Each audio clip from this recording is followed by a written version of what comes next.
আপনারা সবাই জানেন আমি একটা গরিব ঘরের সন্তান, আর ওর ফ্যামিলির খবর আপনারা জানেন। সবাই কেমন আছেন? আলহামদুলিল্লাহ, আপনাদের দোয়ায় আমি অনেক ভালো আছি। তো আজকে এই দিনটা দেখে অনেক ভালো লাগতেছে, অনেক খুশি লাগতেছে।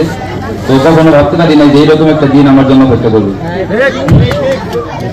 তো আমি যখন জেলে যাই, তো জেলে যাওয়ার পরে আমার প্রিয় মানুষটার প্রতি বিশ্বাস ছিল যে সে আমাকে কখনো ছেড়ে যাবে না।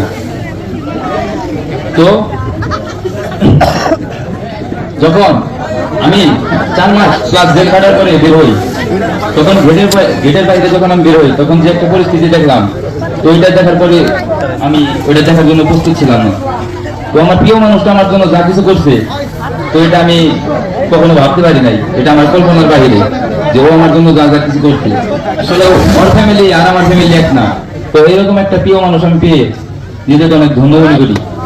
তো আপনারা গ্রামবাসীরা আমাকে যে ভালোবাসাটা দিয়েছেন, তো সবার জন্য আমি অনেক কৃতজ্ঞ। ওই বলে আমার বক্তব্য শেষ করছি।